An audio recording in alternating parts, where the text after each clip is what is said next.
And actually pick up where we left off there with Rob Wainwright, because I'm joined by Gawali Pasarli, a Afghan political refugee who left Afghanistan in 2006 due to the conflict and the war there. And here in the studio we have Henry Mawika, who is a Zimbabwean migrant who came to the UK in 2004 and has also worked with refugee agencies both here in the UK and also Africa. We're grateful, both of you, for your time. Let's start in our Salford studios. When you see the pictures of those migrants fleeing in the boats, the risks they're taking, does that remind you of your own journey when you actually fled Afghanistan? Good afternoon, Matthew. Thanks for having me. Of course, indeed, when I see those tragic and sad incidents, it reminds me of my own story, but the stories of millions of others like myself and thousands of my fellow countrymen escaping war zone in Afghanistan in conflict to come to Europe for a better future. How risky was your own journey? It was very risky indeed. It was, I saw death, and a lot of my fellow Afghans and other refugees and asylum seekers have seen death across the Mediterranean, but not only there, but crossing borders illegally in other parts of the world, particularly Turkey and Iran, and then to Europe. It's very dangerous. It's a game with life and death. Henry, let me bring you in. I mean, you work with so many people actually who make a similar journey from a variety of countries. What is the principal driver that would actually drive people to actually take those extraordinary risks that we are seeing daily on our television screens? I think it's a matter of life and death, really. There's a lot of pull and push factors involved.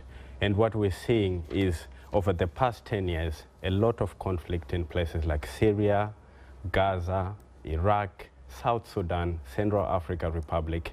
And in all these places, you're seeing people faced with conflict, poverty, and fragility. And this is what we want to see the EU, the international community, to be addressing. And there's a lot that's already being done by NGOs and aid organizations, including the International Red Cross and the World Vision, which I work for. And I think it really is an imperative issue to be addressed right now. We're talking about the risks of making that crossing on the Mediterranean. In our report just a short while ago that we heard from Yolande Nell, we saw just a brief amount of footage from our BBC Arabic colleagues, filmed by an Eritrean man. It's worth just showing you more of that, because it really graphically shows you and demonstrates the risks that people are taking and what it is like there on the Mediterranean. All of these people crammed onto the boat. Clearly there is no shelter from the elements, and you can clearly see it is moving at quite a speed. And actually, just in the pictures you will see in the coming seconds that some of the people actually do have bottled water, but so many of the agencies that deal with the migrants that actually get there say that that is very, very rare, and also very rare that they should be wearing life jackets. So many of these boats that we see topple over into the seas and capsize. They are overfilled, and actually the people smugglers, there have been allegations that on occasions they have capsized the boats deliberately. They are in the hands of those people smugglers, and daily this is what we're seeing on the Mediterranean, and hence the huge focus now on the politicians to actually come up with some sort of solution. Gawali, let me bring you back in, because as people flee and we're seeing those dramatic pictures, you talked about your particular journey. I was interested because a lot of focus on this issue of people smugglers today. Did you come into contact with people saying they could help you but you would have to pay them?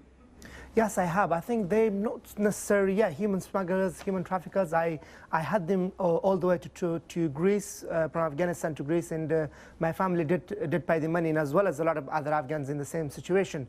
And because people in the West doesn't really have a knowledge of how the whole system works, right now I'm in the process of writing a book to educate people, to create awareness about how those people are so heartless. But it's not really about those people. In fact, it's about the desperation of people living in Iraq, in Syria, in North Africa, because of the war, because of conflict, because of the Western military intervention in those countries, because like from Syria, we didn't so many asylum seekers or refugees coming before the war started, but because the war has started, they have no choice. What and where should they go? I think Europe is really letting them down, and it's a disgrace for a continent like Europe to be it's supposed to be championing human rights, supposed to be promoting human rights, is to be doing what they're doing. Just briefly, a sentence or two. We hear the politicians say They are the people that we need to focus and target. But do you think they can actually get to the people smugglers? I think it's really difficult to get to the people smugglers, but that's not the point. The point is those people who are leaving, they're leaving for a reason. They want hope, they want peace, they want security. That's why they want to come to Europe. But along the way, the European Union, Britain has stopped funding the search and rescue operations. Getting to those agents, okay, you will get rid of them, but they will still come, as the previous speaker was saying. People are leaving. People will leave anyway if they have no other choice. Yes, getting to those people is a good idea, but we should do more to prevent the problem in the first place, and trying to solve, have a political and diplomatic solution to the crisis in Iraq and Syria and elsewhere in Africa. Okay.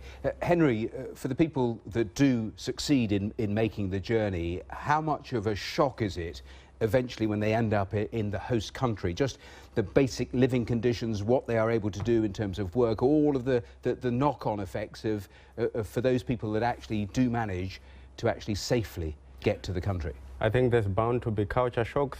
Firstly, because the whole immigration issue is a really toxic issue across Europe, and we know living here in the UK that it is right at the center of the next election. So the society is really treating it with very fickle hands, and people come into the UK and they find that there are a lot of hardships and challenges. And it's the same across Europe, because that debate about migration is happening across Europe. Do the people that you come into contact with, in the end, think it was worth it? I think most find it worth it because, it's mostly to save their lives, and all the other hardships they may face, as long as their lives won't really matter. Well, Henry, thanks very much for your time. Gawadi there in our Salford studios. Thanks to you as well. Well, so many